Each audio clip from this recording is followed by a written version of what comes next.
Doctor Narendra Singh Kapoor ਦੀ ਪੁਸਤਕ ਸੁਖਨ ਸੁਨੇਹੇ ਦਾ ਲੇਖ ਹੈ ਪਰੰਪਰਾ ਤੇ ਪਰਿਵਰਤਨ।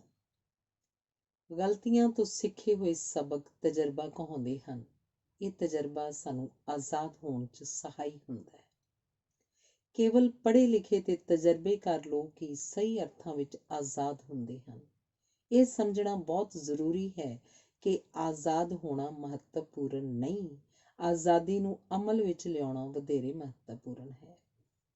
ਆਜ਼ਾਦੀ ਨੂੰ ਤਾਂ ਹੀ ਅਮਲ 'ਚ ਲਿਆਂਦਾ ਜਾ ਸਕਦਾ ਹੈ ਜੇਕਰ ਅਸੀਂ ਅਤੀਤ ਵੱਲ ਸਹੀ ਦ੍ਰਿਸ਼ਟੀ ਨਾਲ ਵੇਖੀਏ ਤੇ ਲੰਘ ਗਏ ਖਤਰਿਆਂ ਵੱਲ ਮੁਸਕਰਾਹਟ ਸੁੱਟ ਕੇ ਭਵਿੱਖ ਵੱਲ ਵਧੀਏ। ਸਾਡੀ ਦਿਲਚਸਪੀ ਭਵਿੱਖ ਵਿੱਚ ਹੋਣੀ ਚਾਹੀਦੀ ਹੈ, ਕਿਉਂਕਿ ਬਾਕੀ ਦੀ ਜ਼ਿੰਦਗੀ ਅਸੀਂ ਭਵਿੱਖ ਵਿੱਚ ਗੁਜ਼ਾਰਨੀ ਹੈ। ਭਵਿੱਖ ਦਾ ਦੁਖਾਂਤ ਇਹ ਹੈ ਕਿ ਅਕਸਰ ਸਾਡੇ ਤਿਆਰ ਹੋਣ ਤੋਂ ਪਹਿਲਾਂ ਹੀ ਆ ਪਹੁੰਚਦਾ ਹੈ। ਇਹੀ ਕਾਰਨ ਹੈ ਕਿ ਅਸੀਂ ਅਨੇਕਾਂ ਅਵਸਰ ਵਿਅਰਥ ਗਵਾ ਦਿੰਦੇ ਹਾਂ। ਅਵਸਰ ਤੋਂ ਬਿਨਾਂ ਯੋਗਤਾ ਕਿਸੇ ਕੰਮ ਨਹੀਂ ਆਉਂਦੀ। ਬੁੱਢਾ ਉਸ ਵਿਅਕਤੀ ਨੂੰ ਕਹਿੰਦੇ ਹਨ ਜਿਹਨੇ ਬਹੁਤ ਸਾਰੇ ਅਵਸਰ ਲੰਘਾ ਦਿੱਤੇ ਹੋਣ ਤੇ ਜਿਹਦੀਆਂ ਅੱਖਾਂ 'ਚ ਸੁਪਨਿਆਂ ਦੀ ਥਾਂ ਪਛਤਾਵਾ ਵਸ ਗਿਆ ਹੋਵੇ। ਜਿੱਥੇ ਗਿਆਨ ਦਾ ਦੀਵਾ ਛੋਟਾ ਹੋਵੇ, ਉੱਥੇ ਭਰਮ ਭੁਲੇਖੇ ਤੇ ਅੰਧ ਵਿਸ਼ਵਾਸ ਵੱਡੇ ਹੁੰਦੇ ਹਨ। ਕਈ ਵਾਰ 2 ਪੈਸੇ ਦੇ ਹੌਸਲੇ ਬਿਨਾਂ ਲੱਖਾਂ ਕਰੋੜਾਂ ਦੇ ਮੌਕੇ ਨਿਕਲ ਜਾਂਦੇ ਹਨ। ਅਕਸਰ ਇਵੇਂ ਹੁੰਦਾ ਹੈ ਕਿ ਜਦੋਂ ਕੁਝ ਦੇਣ ਦਾ ਅਵਸਰ ਮਿਲਦਾ ਹੈ ਤਾਂ ਸਾਡੇ ਹੱਥ ਖਾਲੀ ਹੁੰਦੇ ਹਨ।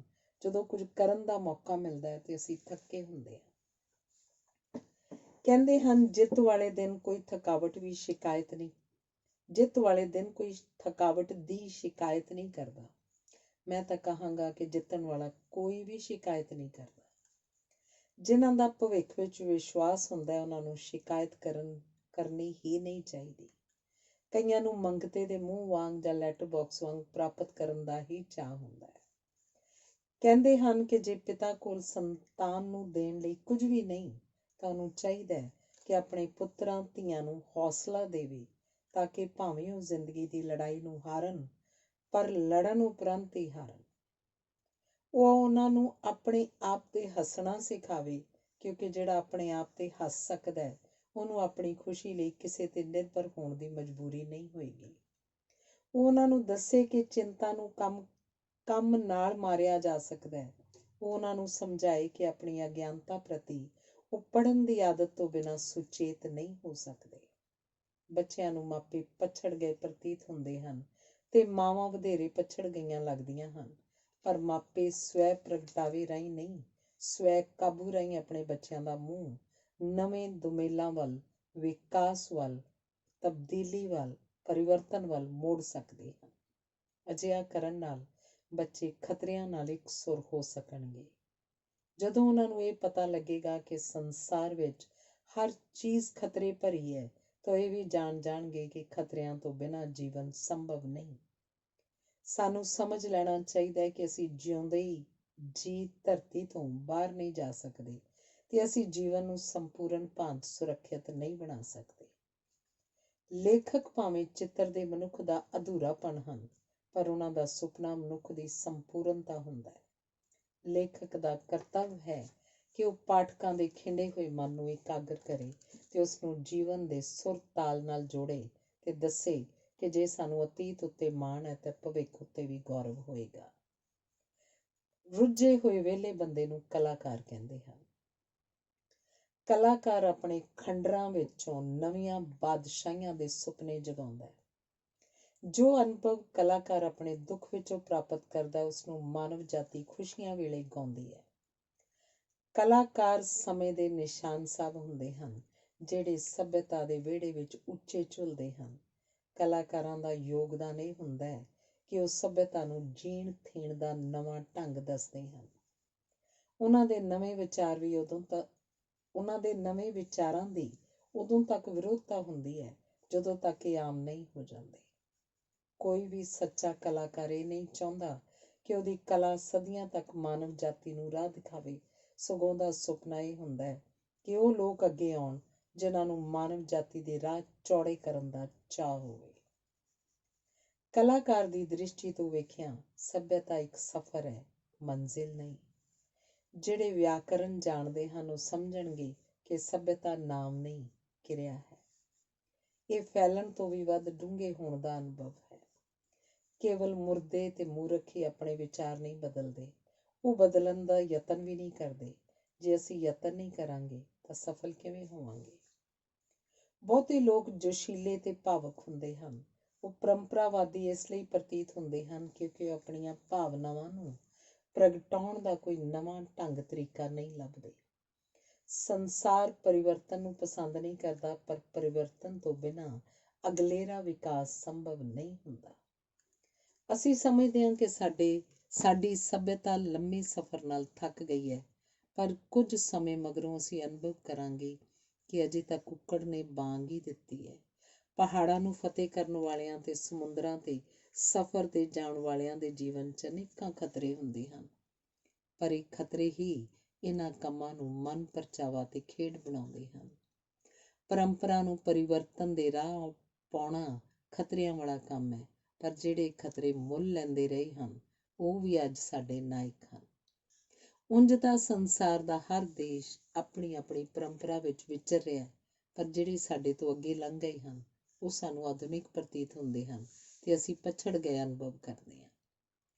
ਨਿਰਸੰਦੇਹ ਕੁਝ ਦਹਾਕੇ ਪਹਿਲਾਂ ਸਾਰਾ ਸੰਸਾਰ ਹੀ ਪਰੰਪਰਾਗਤ ਲੀਹਾਂ ਤੇ ਚੱਲ ਰਿਹਾ ਸੀ ਤੇ ਅੱਜ ਵੀ ਸੰਸਾਰ ਦਾ ਬਹੁਤ ਵੱਡਾ ਭਾਗ ਪਰੰਪਰਾ ਨੂੰ ਪਾਲ ਰਿਹਾ ਹੈ। ਗੁਲਾਮ ਦੇਸ਼ ਆਜ਼ਾਦ ਹੋ ਗਏ ਹਨ ਤੇ ਅਨੇਕਾਂ ਨੇ ਆਪਣੀ ਪਰੰਪਰਾ ਨੂੰ ਵਿਕਸਿਤ ਕਰਨ ਵੱਲ ਧਿਆਨ ਵੀ ਦਿੱਤਾ, ਜਦੋਂ ਕਿ ਅਨੇਕਾਂ ਦੇਸ਼ਾਂ ਨੇ ਆਪਣੀ ਬੌਧਿਕ ਗੁਲਾਮੀ ਕਾਰਨ ਜੀਵਨ ਦੇ ਵਿਭਿੰਨ ਖੇਤਰਾਂ ਵਿੱਚ ਅਮਰੀਕਾ ਤੇ ਯੂਰਪ ਅਰਥਾਤ ਪੱਛਮ ਨੂੰ ਆਪਣਾ ਆਦਰਸ਼ ਮਿਥ ਲਿਆ ਹੈ। ਅਜਿਹੇ ਦੇਸ਼ਾਂ ਵਿੱਚ ਪੱਛਮੀ ਮਾਡਲ ਅਨੁਸਾਰ ਜੀਵਨ ਦਾ ਸ਼ਹਿਰੀਕਰਨ ਹੋਇਆ ਹੈ ਤੇ ਰੁਜ਼ਗਾਰ ਤੇ ਵਧੇਰੇ ਕਾਰਜਸ਼ੀਲ ਜੀਵਨ ਦੀ ਭਾਲ ਵਿੱਚ ਲੱਖਾਂ ਕਰੋੜਾਂ ਲੋਕ ਆਪਣੀ ਪਰੰਪਰਾਗਤ ਜੀਵਨ ਜਾਚ ਨੂੰ ਤਿਆਗ ਕੇ ਸ਼ਹਿਰਾਂ ਵਿੱਚ ਨਵੀਂ ਨੁਹਾਰ ਤੇ ਨਵੀਆਂ ਸਮੱਸਿਆਵਾਂ ਵਾਲਾ ਜੀਵਨ ਜਿਉਣ ਲਈ ਮਜਬੂਰ ਹੋਏ ਹਨ। ਹਜ਼ਾਰਾਂ ਦੀ ਗਿਣਤੀ 'ਚ ਵਧੇਰੇ ਅਵਸਰਾਂ ਦੀ ਭਾਲ ਵਿੱਚ ਲੋਕ ਵਿਦੇਸ਼ਾਂ 'ਚ ਗਏ ਹਨ ਤੇ ਇਹ ਲੋਕ ਆਪਣੀ ਪਰੰਪਰਾ ਨਾਲੋਂ ਟੁੱਟਦੇ ਟੁੱਟ ਗਏ ਹਨ। ਸ਼ਹਿਰਾਂ ਤੇ ਵਿਦੇਸ਼ਾਂ ਵੱਲ ਜਾਣ ਦਾ ਰੁਝਾਨ ਪਿਛਲੇ ਕੁਝ ਵਰ੍ਹਿਆਂ 'ਚ ਇੰਨਾ ਵੱਧ ਗਿਆ ਕਿ ਵਿਦੇਸ਼ੀ ਚੀਜ਼ਾਂ ਵਸਤਾਂ ਇੰਨੀ ਮਾਤਰਾ 'ਚ ਆ ਗਈਆਂ ਹਨ ਕਿ ਕਈ ਸਮਾਜਾਂ ਲਈ ਆਪਣੀ ਨਿਵੇਕਲੀ ਪਛਾਣ ਬਣਾਈ ਰੱਖਣੀ ਅਸੰਭਵ ਹੋ ਗਈ ਹੈ। ਨਵੇਂ ਕੰਮ ਧੰਦਿਆਂ ਨੇ ਆਪਸੀ ਰਿਸ਼ਤਿਆਂ, ਜੀਵਨ ਮੁੱਲਾਂ, ਉਦੇਸ਼ਾਂ, ਆਦਰਸ਼ਾਂ ਆਦਿ ਨੂੰ ਨਵੇਂ ਰੰਗਾਂ ਰੂਪਾਂ 'ਚ ਢਾਲਿਆ ਤੇ ਨਤੀਜੇ ਵਸ ਜੀਵਨ ਨੂੰ ਸਮਝਣ, ਸਮਝਾਉਣ ਤੇ ਆਪਣੇ ਅਹਿਸਾਸਾਂ ਤੇ ਅਨੁਭਵਾਂ ਨੂੰ ਪ੍ਰਗਟਾਉਣ ਦੀ ਨੁਹਾਰ ਬਦਲੀ ਹੈ। ਇਹ ਹੈਰਾਨੀ ਦੀ ਗੱਲ ਹੈ ਕਿ ਹਰ ਦੇਸ਼ 'ਚ ਹਰ ਇਲਾਕੇ ਦੇ ਲੋਕਾਂ ਦੀ ਪਰੰਪਰਾ ਵੱਖਰੀ ਭਾਂਤੀ ਹੈ, ਪਰ ਪਰਿਵਰਤਨ ਇੱਕੋ ਪ੍ਰਕਾਰ ਦਾ ਵਾਪਰ ਰਿਹਾ। ਇਸ ਦਾ ਕਾਰਨ ਇਹ ਪ੍ਰਤੀਤ ਹੁੰਦਾ ਹੈ ਕਿ ਆਵਾਜਾਈ ਦੀਆਂ ਕਠਿਨਾਈਆਂ ਤੇ ਸੰਚਾਰ ਦੇ ਸੀਮਤ ਸਾਧਨਾਂ ਕਾਰਨ ਲਗਭਗ ਸਾਰਾ ਵਿਸ਼ਵ ਪਰੰਪਰਾ ਦੀ ਬੁੱਕਲ ਵਿੱਚ ਇਸ ਲਈ ਸੁਰੱਖਿਅਤ ਅਨੁਭਵ ਕਰਦਾ ਰਿਹਾ ਕਿਉਂਕਿ ਲੋਕਾਂ ਨੂੰ ਆਪਣੀ ਜੀਵਨ ਜਾਚ ਤੋਂ ਇਲਾਵਾ ਕਿਸੇ ਹੋਰ ਢੰਗ ਤਰੀਕੇ ਦੀ ਸੂਝ ਹੀ ਨਹੀਂ ਸੀ। ਅਜਿਹੇ ਲੋਕਾਂ ਦੀ ਉਪਜੀਵਕਾ ਦਾ ਸਾਧਨ ਖੇਤੀਬਾੜੀ ਜਾਂ ਅਜਿਹੇ ਹੋਰ ਮੁੱਢਲੇ ਤੇ ਪਰੰਪਰਾਗਤ ਢੰਗ ਤਰੀਕੇ ਰਹੇ ਹਨ ਕਿ ਉਹਨਾਂ ਵਿੱਚ ਕਿਸੇ ਪ੍ਰਕਾਰ ਦੀ ਤਬਦੀਲੀ ਕਰਨ ਦੀ ਲੋੜ ਹੀ ਨਹੀਂ ਪਈ। ਇਸੇ ਕਾਰਨ ਕਰਕੇ ਅਜਿਹੇ ਸਮਾਜਾਂ ਵਿੱਚ ਤਬਦੀਲੀ, ਵਿਕਾਸ ਤੇ ਪਰਿਵਰਤਨ ਦੀ ਚਾਲ ਮੱਠੀ ਰਹੀ ਹੈ। ਇਹ ਮੱਠੀ ਚਾਲ ਪਰੰਪਰਾਵਾਦੀਆਂ ਨੂੰ ਸ਼ਕਤੀ ਪ੍ਰਤੀਤ ਹੁੰਦੀ ਹੈ ਤੇ ਪਰਿਵਰਤਨਵਾਦੀਆਂ ਨੂੰ ਇਹ ਸਭ ਤੋਂ ਵੱਡੀ ਕਮਜ਼ੋਰੀ ਪ੍ਰਤੀਤ ਹੁੰਦੀ ਹੈ। ਆਪਣੇ ਆਪ 'ਚ ਸਵੈ ਸੰਪੰਨ ਹੋਣ ਕਾਰਨ ਭਾਰਤ, ਚੀਨ ਆਦਿ ਪਰੰਪਰਾਗਤ ਸਮਾਜ ਕਿਸੇ ਬਾਹਰਲੇ ਸਮਾਜ ਦੇ ਪ੍ਰਭਾਵਾਂ ਨੂੰ ਕਬੂਲਣ ਦੇ ਪੱਖੋਂ ਸੰਕੋਚ ਹੀ ਕਰਦੇ ਰਹੇ ਹਨ, ਪਰ ਆਬਾਦੀ ਦੇ ਵਾਧੇ ਤੇ ਹੋਰ ਕਾਰਨਾਂ ਕਾਰਨ ਪਿੰਡ ਵੱਡੇ ਹੁੰਦੇ ਗਏ ਤੇ ਵੱਡੀਆਂ ਆਬਾਦੀਆਂ ਸ਼ਹਿਰ ਬਣਦੀਆਂ ਗਈਆਂ ਹਨ। ਭਾਵੇਂ ਪਰੰਪਰਾਗਤ ਸਮਾਜਾਂ ਵਿੱਚ ਪਰਿਵਰਤਨ ਬਹੁਤ ਹੌਲੀ ਵਾਪਰਦਾ ਹੈ, ਪਰ ਜਦੋਂ ਵਾਪਰਦਾ ਹੈ ਤੇ ਸਭ ਖੇਤਰਾਂ ਵਿੱਚ ਵਾਪਰਦਾ ਹੈ ਤੇ ਲੋਕਾਂ ਦੇ ਆਪਸੀ ਸਬੰਧਾਂ, ਰੀਤੀ ਰਿਵਾਜ਼ਾਂ ਤੇ ਸੋਚਣ ਮਹਿਸੂਸਣ ਦੇ ਢੰਗਾਂ 'ਚ ਇਹ ਪਰਿਵਰਤਨ ਬੜੇ ਸੂਖਮ ਢੰਗ ਨਾਲ ਵਾਪਰਦਾ ਹੈ। ਆਰੰਭ ਵਿੱਚ ਵਿਰੋਧ ਉਤਪੰਨ ਹੁੰਦਾ ਹੈ। ਨਵੀਂ ਖੁਰਾਕ ਨੂੰ ਬੇਸੁਆਦਾ ਤੇ ਨਵੇਂ ਕੰਮਾਂ ਨੂੰ ਵਧੇਰੇ ਥਕਾਵਟ ਵਾਲਾ ਸਮਝਿਆ ਜਾਂਦਾ ਹੈ। ਰਿੰਨਣ ਪਕਾਉਣ ਦੇ ਢੰਗਾਂ ਦੀ ਉਦਾਹਰਨ ਦਿੱਤੀ ਜਾ ਸਕਦੀ ਹੈ। ਭਾਵੇਂ ਹੁਣ ਵੀ ਬਹੁਤ ਸਾਰੀਆਂ ਥਾਵਾਂ ਤੇ ਪੁਰਾਣੀਆਂ ਵਿਧੀਆਂ ਵਰਤੀਆਂ ਜਾਂਦੀਆਂ ਹਨ, ਪਰ ਨਵੀਆਂ ਵਿਧੀਆਂ ਅਪਣਾਉਣ ਵਾਲਾ ਦ੍ਰਿਸ਼ਟੀਕੋਣ ਹਾਂ ਪੱਖੀ ਹੋ ਗਿਆ ਹੈ। ਪਹਿਲਾਂ ਅੱਗ ਬਾਲਣ ਸਮੇਂ ਧੂੰਆਂ ਹੁੰਦਾ ਸੀ। ਇਹ ਧੂੰਆਂ ਅੱਖਾਂ 'ਚ ਲੜਦਾ ਸੀ, ਪਰ ਨਾਲ ਹੀ ਇਹ ਮੱਛਰਾਂ ਦਾ ਇਲਾਜ ਸੀ। ਹੁਣ ਗੈਸ ਵਰਤਣ ਨਾਲ ਧੂੰਏ ਤੋਂ ਮੁਕਤੀ ਮਿਲ ਗਈ ਹੈ, ਪਰ ਮੱਛਰ ਵੱਧ ਗਿਆ। ਇਵੇਂ ਹੀ ਧੂੰਆਂ ਝੁੱਗੀਆਂ 'ਚ ਰਹਿਣ ਵਾਲੇ ਲੋਕਾਂ ਦੀਆਂ ਝੁੱਗੀਆਂ ਦੀਆਂ ਛੱਤਾਂ ਵਿੱਚ ਕੱਖਾਂ ਖਾਨਿਆਂ ਨੂੰ ਖਾਣ ਵਾਲੇ ਕੀੜਿਆਂ ਦਾ ਵੀ ਇਲਾਜ ਸੀ। ਜਦੋਂ ਪੂਰਬ ਦੇ ਇੱਕ ਦੇਸ਼ ਵਿੱਚ ਲੋਕਾਂ ਨੂੰ ਧੂੰਏ ਰਹਿਤ ਅੱਗ ਬਾਲਣ ਦਾ ਢੰਗ ਸਿਖਾਇਆ ਗਿਆ ਤਾਂ ਉਹਨਾਂ ਨੂੰ ਕੀੜੀਆਂ ਵੱਲੋਂ ਖਾਧੀ ਜਾਣ ਕਾਰਨ ਝੁੱਗੀ ਦੀ ਛੱਤ ਹਰ ਛਮਾਈ ਨਵੇਂ ਮੌਸਮ 'ਚ ਬਦਲਣ ਦੀ ਮਜਬੂਰੀ ਆ ਬਣੀ। ਇਵੇਂ ਹੀ ਜਿੱਥੇ ਕਿਧਰੇ ਵੀ ਮਲ ਮੂਤਰ ਦੀ ਨਿਕਾਸੀ ਦਾ ਪੱਛਮੀ ਢੰਗ ਤਰੀਕਾ ਅਪਣਾਇਆ ਗਿਆ, ਉੱਥੇ ਪਾਣੀ ਦੀ ਟੈਂਕੀ ਵਾਲੀ ਮੋਟਰ ਖਰਾਬ ਹੋਣ ਕਾਰਨ ਜਾਂ ਪਾਣੀ ਦੀ ਨਾਲ ਟੁੱਟ ਜਾਣ ਕਾਰਨ ਜਾਂ ਕਿਸੇ ਹੋਰ ਕਾਰਨ ਸਾਰੀ ਵਿਉਂਤ ਫੇਲ ਹੋ ਜਾਂਦੀ ਰਹੀ ਹੈ। ਨਾਲੇ ਮਲ ਮੂਤਰ ਵਾਲੀ ਪੱਛਮੀ ਪ੍ਰਣਾਲੀ ਵਿਅਕਤੀ ਨੂੰ ਹੋਰ ਢੰਗ ਨਾਲ ਬੈਠਣ ਲਈ ਪ੍ਰੇਰਦੀ ਹੈ, ਜਦੋਂ ਕਿ ਪੂਰਬ ਵਿੱਚ ਗੋਡਿਆਂ ਭਾਰ ਬੈਠਣ ਦੀ ਆਦਤ ਹੈ। ਇਹਨਾਂ ਕਾਰਨਾਂ ਕਰਕੇ ਅਨੇਕਾਂ ਸਕੀਮਾਂ ਉੱਤੇ ਢੇਰ ਖਰਚ ਆਉਣ ਦੇ ਬਾਵਜੂਦ ਲੋਕ ਕਈ ਕਾਰਨਾਂ ਕਰਕੇ ਮੁੜ ਪਰੰਪਰਾਗਤ ਢੰਗ ਤਰੀਕੇ ਅਪਣਾਉਣ ਲਈ ਮਜਬੂਰ ਹੁੰਦੇ ਹਨ। ਲੋਕਾਂ ਦੀਆਂ ਸਦੀਆਂ ਦੀਆਂ ਪੁਰਾਣੀਆਂ ਆਦਤਾਂ ਨੂੰ ਬਦਲਣਾ ਨਾ ਸੌਖਾ ਹੁੰਦਾ ਹੈ, ਨਾ ਸਿੱਧਾ। ਉਦਾਹਰਣ ਵਜੋਂ ਸਫਾਈ ਰੱਖਣ ਦੇ ਨਵੇਂ ਤਰੀਕੇ ਅੰਤਾਂ ਦੇ ਪਾਣੀ ਦੀ ਮੰਗ ਕਰਦੇ ਹਨ, ਪਰ ਜਿੱਥੇ ਪਾਣੀ ਪੀਣ ਦੀ ਸਮੱਸਿਆ ਹੋਵੇ, ਉੱਥੇ ਪਾਣੀ ਨੂੰ ਸਫਾਈ ਦੇ ਲੇਖੇ ਲਾ ਦੇਣਾ ਬਹੁਤ ਦੂਰ ਦੀ ਗੱਲ ਹੈ। ਜਦੋਂ ਬਾਹਰੀ ਪ੍ਰਭਾਵਾਂ ਕਾਰਨ ਜੀਵਨ ਜਾਚ ਬਦਲਦੀ ਹੈ ਤੇ ਇਸ ਦਾ ਪਰਿਵਾਰਿਕ ਸੰਬੰਧਾਂ ਉੱਤੇ ਵੀ ਅਸਰ ਪੈਂਦਾ ਹੈ। ਪਰੰਪਰਾਗਤ ਪਰਿਵਾਰਕ ਸੰਬੰਧਾਂ ਵਿੱਚ ਤਰੇੜਾਂ ਤੇ ਉਤਪੰਨ ਹੋਣ ਕਾਰਨ ਆਪਸੀ ਰਿਸ਼ਤੇ ਨਾ ਪੱਖੀ ਢੰਗ ਨਾਲ ਪ੍ਰਭਾਵਿਤ ਹੁੰਦੇ ਹਨ। ਸਾਡੇ ਦੇਸ਼ ਵਿੱਚ ਸਾਂਝੀ ਟੱਬਰਦਾਰੀ ਕਾਰਨ ਨਾ ਤਲਾਕ ਦੀ ਸਮੱਸਿਆ ਪੈਦਾ ਹੋਈ, ਨਾ ਵਿਧਵਾ ਵਿਆਹ ਦੀ, ਤੇ ਨਾ ਹੀ ਯਤੀਮਖਾਨਿਆਂ ਦੀ ਲੋੜ ਪਈ। ਇਕੱਲਤਾ ਤੇ ਇਕਲਾਪੇ ਦਾ ਅਹਿਸਾਸ ਵੀ ਸਾਡੇ ਸਮਾਜ ਦਾ ਅਨੁਭਵ ਨਹੀਂ ਹੈ। ਸਾਡਾ ਜੀਵਨ ਧਰਮ ਆਧਾਰਿਤ ਹੋਣ ਕਾਰਨ ਇਹ ਉੱਚੇ ਸੁੱਚੇ ਜੀਵਨ ਮੁੱਲਾਂ ਨੂੰ ਪ੍ਰਚਾਰਦਾ ਰਿਹਾ ਹੈ। ਜੇ ਵਿਸ਼ਾਲ ਦ੍ਰਿਸ਼ਟੀ ਨਾਲ ਵੇਖਿਆ ਜਾਏ ਤਾਂ ਸਮਾਜ ਪਰੰਪਰਾਗਤ ਲੀਹਾਂ ਤੇ ਚੱਲਦੇ ਹੀ ਤਾਂ ਹਨ, ਕਿਉਂਕਿ ਉਹਨਾਂ ਦੀਆਂ ਲੀਹਾਂ 'ਚ ਹੰਢਣਸਾਰ ਧਾਰਮਿਕ ਸੰਕਲਪ ਉਸਰੇ ਹੁੰਦੇ ਹਨ। ਅਜਿਹੇ ਸੱਭਿਆਚਾਰ ਆਪਣਾ ਜੀਵਨ ਅਨੁਭਵ ਵਾਰਤਕ ਦੇ ਮੁਕਾਬਲੇ ਕਵਿਤਾ 'ਚ ਵਧੇਰੇ ਸੌਖ ਨਾਲ ਪ੍ਰਗਟਾਉਂਦੇ ਹਨ। ਅਜਿਹੇ ਸਮਾਜ ਦੀ ਕਵਿਤਾ ਪ੍ਰਸ਼ਨ ਨਹੀਂ ਉਪਜਾਉਂਦੀ, ਮਨੁੱਖੀ ਮਨ 'ਚ ਉਪਜੇ ਪ੍ਰਸ਼ਨਾਂ ਨੂੰ ਸ਼ਾਂਤ ਕਰਦੀ ਹੈ।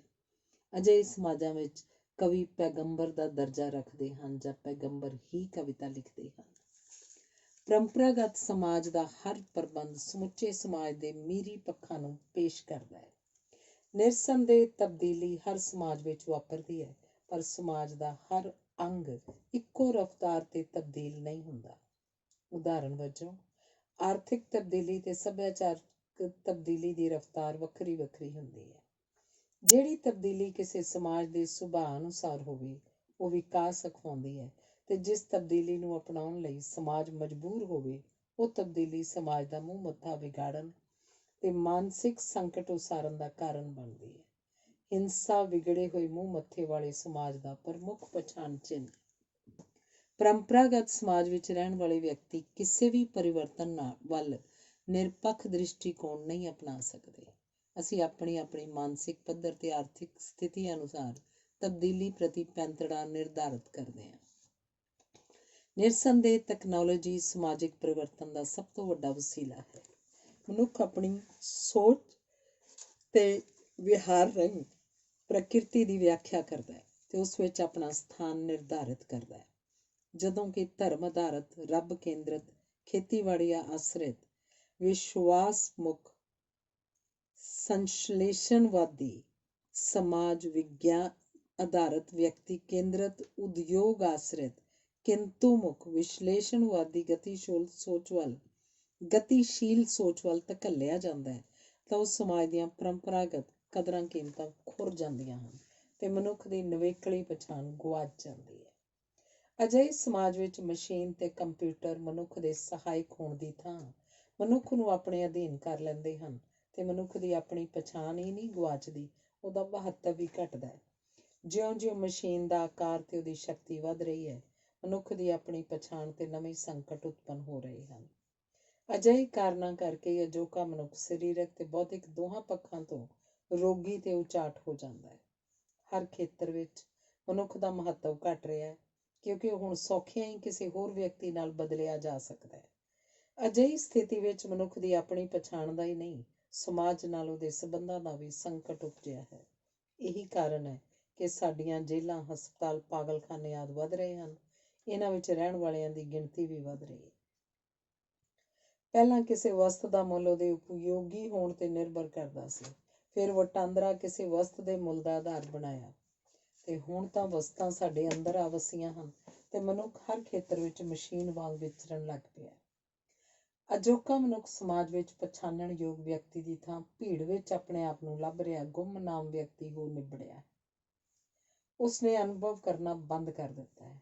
ਸੋ ਇਹਨਾਂ ਵਰਤਾਰਿਆਂ ਨੂੰ ਕੁਝ ਦਹਾਕੇ ਪਹਿਲਾਂ ਅਸੀਂ ਪਾਪ ਕਹਿੰਦੇ ਸੀ, ਉਹ ਹੁਣ ਸਨਮਾਨਯੋਗ ਧੰਦੇ ਬਣ ਗਏ ਹਨ। ਉਂਝ ਤਾਂ ਹਰ ਸਮਾਜ ਸਰਲ ਤੋਂ ਜਟਿਲ ਸਮਾਜ ਵਿੱਚ ਪਰਿਵਰਤਿਤ ਹੋ ਰਿਹਾ ਹੈ, ਪਰ ਜੇ ਇਹ ਪ੍ਰਕਿਰਿਆ ਸਹਿਜ ਰੂਪ 'ਚ ਵਾਪਰੇ ਤਾਂ ਇਹਦਾ ਪ੍ਰਗਟਾਵਾ ਕਵਿਤਾ ਤੇ ਸਾਹਿਤ ਦੇ ਹਰ ਰੂਪ ਵਿੱਚ ਸਹਿਜੇ ਹੀ ਹੋ ਜਾਂਦਾ ਹੈ, ਤੇ ਨਹੀਂ ਤਾਂ ਸਮਾਜ ਤੇ ਸਾਹਿਤ ਵਿਚਕਾਰ ਵੀ ਇੱਕ ਵਿੱਥ ਉਤਪੰਨ ਹੋ ਜਾਂਦੀ ਹੈ। ਅਸੀਂ ਭਾਰਤੀ ਤੇ ਵਿਸ਼ੇਸ਼ ਕਰਕੇ ਪੰਜਾਬੀ ਸਰਲ ਸੁਭਾਅ ਵਾਲੇ ਲੋਕ ਹਾਂ। ਅਸੀਂ ਸਰਲ ਸਾਹਿਤ ਨੂੰ ਹੀ ਮਾਣਦੇ ਹਾਂ। ਅਸੀਂ ਵਿਚਾਰਾਂ ਤੇ ਵਿਚਾਰਧਾਰਾਵਾਂ ਦੀ ਵਿਭਿੰਨਤਾ ਦੀ ਥਾਂ ਕੁਝ ਗਿਣੇ ਚੁਣੇ ਵਿਚਾਰਾਂ, ਵਿਸ਼ਵਾਸਾਂ, ਸੰਕਲਪਾਂ, ਬਿੰਬਾਂ ਤੇ ਪ੍ਰਤੀਕਾਂ ਨਾਲ ਗੁਜ਼ਾਰਾ ਕਰਨ ਦੇ ਆਦੀ ਹਾਂ। ਅਸੀਂ ਤਰਕ ਦੇ ਆਧਾਰ ਤੇ ਨਹੀਂ, ਵਿਸ਼ਵਾਸ ਤੇ ਭਾਵਨਾਵਾਂ ਦੇ ਆਧਾਰ ਤੇ ਨਿਰਣੇ ਕਰਦੇ ਹਾਂ। ਪਰ ਅਜੋਕੇ ਯੁੱਗ ਵਿੱਚ ਤਾਂ ਅਨੇਕਾਂ ਦ੍ਰਿਸ਼ਟੀਕੋਣ, ਸਿਧਾਂਤ ਤੇ ਫਲਸਫੇ ਆਪਸ ਵਿੱਚ ਟਕਰਾ ਰਹੇ ਹਨ। ਇਸੇ ਕਾਰਨ ਮਨੁੱਖਾਂ, ਸਮਾਜਾਂ, ਧਰਮਾਂ, ਸੱਭਿਆਚਾਰਾਂ, ਪਾਰਟੀਆਂ, ਜਥੇਬੰਦੀਆਂ ਆਦਿ ਦੇ ਆਪਸੀ ਸੰਬੰਧ ਵੀ ਟਕਰਾਓ ਵਾਲੇ ਤੇ ਅਸਥਾਈ ਹੋ ਨਿਬੜੇ ਹਨ। ਹਰ ਵਰਤਾਰੇ ਜਾਂ ਸਮੱਸਿਆ ਪ੍ਰਤੀ ਹਰ ਇੱਕ ਵਿਅਕਤੀ ਦਾ ਤਰਕ ਵੱਖਰਾ ਹੈ, ਸੋ ਉਹਦਾ ਵਿਹਾਰ ਸਾਨੂੰ ਮਨਮਾਨੀ ਵਾਲਾ ਪ੍ਰਤੀਤ ਹੋਣ ਲੱਗ ਪਿਆ ਹੈ। ਅਜਿਹੀ ਸਥਿਤੀ ਵਿੱਚ ਸਮਾਜਿਕ ਕਦਰਾਂ ਕੀਮਤਾਂ ਸਥਿਰ ਨਹੀਂ ਹੋ ਸਕਦੀਆਂ।